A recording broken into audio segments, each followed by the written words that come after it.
ಬೆಂಗಳೂರು ಫಸ್ಟ್ಗೆ ಮತ್ತೆ ಸ್ವಾಗತ. ಬಹುನಿರೀಕ್ಷಿತ ಡಬಲ್ ಡೆಕ್ಕರ್ ಟ್ರೈನ್ ಇವತ್ತಿನಿಂದ ಬೆಂಗಳೂರಿನಲ್ಲಿ ಸೇವೆ ಶುರು ಮಾಡಿದೆ.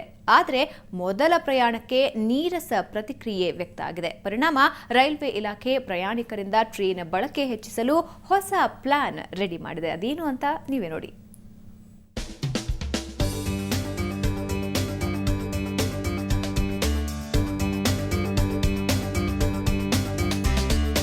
ಬಹುನಿರೀಕ್ಷಿತ ಡಬಲ್ ಡೆಕ್ಕರ್ ಟ್ರೈನ್ ಸಂಚಾರಕ್ಕೆ ಗ್ರೀನ್ ಸಿಗ್ನಲ್ ಸಿಕ್ಕಿದೆ. ಬೆಂಗಳೂರಿನಿಂದ ಚೆನ್ನೈ ಮಾರ್ಗವಾಗಿ ಮೊದಲ ಬಾರಿಗೆ ಇಂದು ಡಬಲ್ ಡೆಕ್ಕರ್ ಟ್ರೈನ್ ಪ್ರಯಾಣಿಕರನ್ನ ಹೊತ್ತು ಸಾಗಿತು.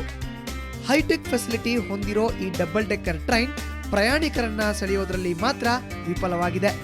ಯಾಕೆಂದ್ರೆ ಬೆಂಗಳೂರಿನಿಂದ ಹೊರಟ ರೈಲು ಭಾಗಶಃ ಖಾಲಿಯಾಗಿತ್ತು.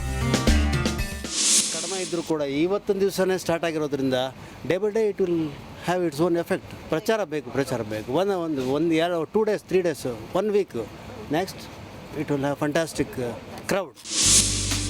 ಅಷ್ಟಕ್ಕೂ ಇದೇ ಮಾರ್ಗವಾಗಿ ಚಲಿಸೋ ಬೃಂದಾವನ್ ಎಕ್ಸ್ಪ್ರೆಸ್ ಪ್ರಯಾಣದ ದರಕ್ಕಿಂತ ಡಬಲ್ ಡೆಕ್ಕರ್ನಲ್ಲಿ 125 ರೂಪಾಯಿ ಕಡಿಮೆ ಟಿಕೆಟ್ ದರವಿದೆ.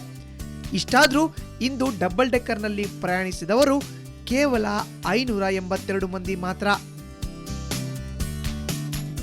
ಅಮೌಂಟ್ ಏನು ಜಾಸ್ತಿ ಅನಿಸೋದಿಲ್ಲ, ಈಕ್ವಲ್ ಟು ಶತಾಬ್ದಿ, ಏನು ತೊಂದರೆ ಏನಿಲ್ಲ. ಚೆನ್ನಾಗಿದೆ, ಮಾಡಿಫೈ ಮಾಡಿದ್ದಾರೆ ಮೇಡಮ್. ಲೇಟೆಸ್ಟ್ ಆಗಿದೆ. ಔಟ್ಸೈಡಿಂದ ಅಂಥ ಲುಕ್ ಇಲ್ಲ, ಒಳಗಡೆ ಚೆನ್ನಾಗಿದೆ. ಇನ್ನು ರೈಲ್ವೆ ಇಲಾಖೆ ಡಬಲ್ ಡೆಕ್ಕರ್ ಪ್ರಯಾಣ ಪ್ರೋತ್ಸಾಹಿಸಲು ಇದೇ ಮಾರ್ಗವಾಗಿ ಚಲಿಸೋ ಬೃಂದಾವನ್ ಎಕ್ಸ್ಪ್ರೆಸ್ ಮುಂಗಡ ಬುಕ್ಕಿಂಗ್ ವ್ಯವಸ್ಥೆಯನ್ನ ಮುಂದಿನ 3 ದಿನ ತಡೆಯೋ ನಿರ್ಧಾರಕ್ಕೆ ಬರಲಾಗಿದೆ. ಈ ಮೂಲಕವಾದರೂ ಡಬಲ್ ಡೆಕ್ಕರ್ ಪ್ರಯಾಣಿಕರನ್ನ ಆಕರ್ಷಿಸುತ್ತಾ ಅನ್ನೋದನ್ನ ಕಾದು ನೋಡಬೇಕು. ಬೆಂಗಳೂರಿನಿಂದ ಕ್ಯಾಮರಾ ಪರ್ಸನ್ ಈರಣ್ಣ ಜೊತೆ ನಂದಿನಿ, ಸುವರ್ಣ ನ್ಯೂಸ್. ನಿನ್ನೆ ನಿಧನರಾಗಿದ್ದ ತಿರುಮಲ ತಿರುಪತಿ ದೇವಾಲಯದ ಮಾಜಿ ಅಧ್ಯಕ್ಷ ಹಾಗೂ ಉದ್ಯಮಿ ಆದಿಕೇಶವಲೂರ ಅಂತ್ಯ ಸಂಸ್ಕಾರ ಇವತ್ತು ನೆರವೇರಿತು. ಕಾಂಗ್ರೆಸ್ ಮುಖಂಡ ಎಸ್ಎಂ ಕೃಷ್ಣ, ನಟ ಹಾಗೂ ಕೇಂದ್ರ ಸಚಿವ ಚಿರಂಜೀವಿ ಕೂಡ ಆಗಮಿಸಿ ಆದಿಕೇಶವಲು ಅವರಿಗೆ ಅಂತಿಮ ನಮನ ಸಲ್ಲಿಸಿದರು.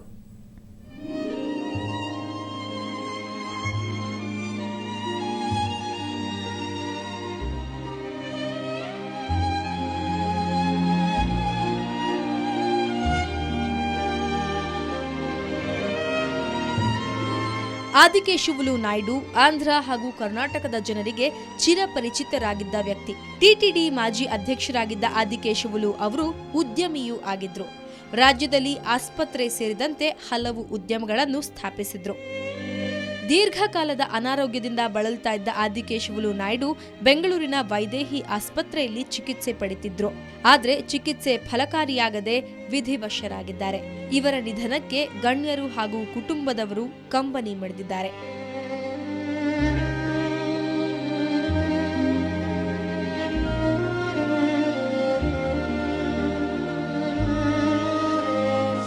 ಬೇರೆ ಬೇರೆ ಸೇವಾ ಕ್ಷೇತ್ರದಲ್ಲಿ ತನ್ನದೇ ಆದಂಥ ಒಂದು ಮಹತ್ತರವಾದಂಥ ಪರಂಪರೆಯನ್ನು ಅವರು ಸಾಧಿಸಿಕೊಟ್ಟಿದ್ದಾರೆ. ಅಂಥ ಒಂದು ದೊಡ್ಡ ಮಹಾನುಭಾವ. ತಾನು ಒಬ್ಬ ಲೋಕಸಭಾ ಸದಸ್ಯನಾಗಿದ್ದರು, ಅಥವಾ ರಾಜ್ಯಸಭಾ ಸದಸ್ಯನಾಗಿದ್ದರೂ ಕೂಡ ಅವರು ಅಧಿಕಾರವನ್ನು ತನಗಾಗಿ ಉಪಯೋಗ ಮಾಡಿಕೊಳ್ಳಲಿಲ್ಲ, ಅಧಿಕಾರವನ್ನು ಇಡೀ ಸಮಾಜಕ್ಕಾಗಿ ಉಪಯೋಗ ಮಾಡಿದರು. ಕಾಂಗ್ರೆಸ್ ಮುಖಂಡ ಎಸ್ಎಂ ಕೃಷ್ಣ, ತೆಲುಗು ನಟ ಹಾಗೂ ಕೇಂದ್ರ ಸಚಿವ ಚಿರಂಜೀವಿ, ವೀರಪ್ಪ ಮೊಯ್ಲಿ ಸೇರಿದಂತೆ ಹಲವು ಗಣ್ಯರು ಅಂತಿಮ ದರ್ಶನ ಪಡೆದರು.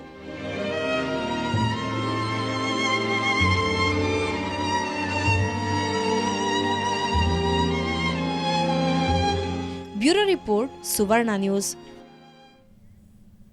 ಬದುಕಿನಲ್ಲಿ ಅನಾರೋಗ್ಯದಿಂದ ಬಳಲ್ತಾ ಇದ್ದ ಕುಣಿಗಲ್ ನಾಗಭೂಷಣ್ ಅವರ ಬಗ್ಗೆ ಸುವರ್ಣ ನ್ಯೂಸ್ ವರದಿ ಪ್ರಸಾರ ಮಾಡಿತ್ತು. ಈ ವರದಿಗೆ ಸ್ಪಂದಿಸಿರುವಂತಹ ರಾಮಯ್ಯ ಆಸ್ಪತ್ರೆ ವೈದ್ಯರು ಚಿಕಿತ್ಸೆ ನೀಡಿದ್ದಾರೆ. ಈಗ ಕುಣಿಗಲ್ ನಾಗಭೂಷಣ್ ಸುಧಾರಿಸಿಕೊಳ್ತಾ ಇದ್ದಾರೆ. ಇದು ಸುವರ್ಣ ನ್ಯೂಸ್ ಇಂಪ್ಯಾಕ್ಟ್.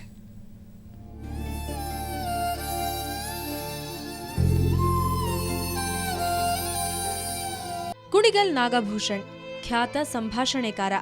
ನಟನೆಯಲ್ಲಿ ನಗೆಯ ಬುಗ್ಗೆ, ಕತೆ ಬರೆಯುವುದರಲ್ಲಿ ನಿಸ್ಸೀಮ. ಅಂತಹ ಸಂಭಾಷಣೆಕಾರನ ಬದುಕೆ ಹಳಿ ತಪ್ಪಿತ್ತು. ಗ್ಯಾಂಗ್ರೀನ್ನಿಂದಾಗಿ ನಾಗಭೂಷಣ್ರ ಕಾಲನ್ನೇ ಕತ್ತರಿಸಲಾಗಿತ್ತು.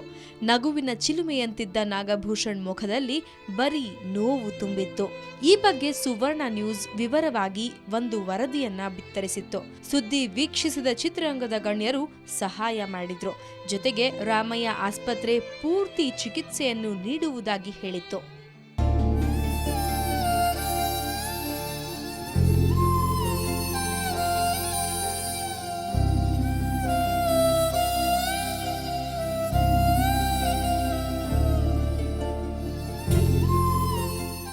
ಇದೀಗ ಹಾಸಿಗೆ ಹಿಡಿದಿದ್ದ ನಾಗಭೂಷಣ್ಗೆ ಕೃತಕ ಕಾಲು ಜೋಡಿಸಲು ರಾಮಯ್ಯ ಆಸ್ಪತ್ರೆ ವೈದ್ಯರು ಮುಂದಾಗಿದ್ದಾರೆ. ಇಂದು ಕಾಲಿನ ಅಳತೆ ತೆಗೆದಿದ್ದು 2 ದಿನಗಳಲ್ಲಿ ಕಾಲು ಜೋಡಣೆ ಮಾಡಲಾಗುತ್ತೆ.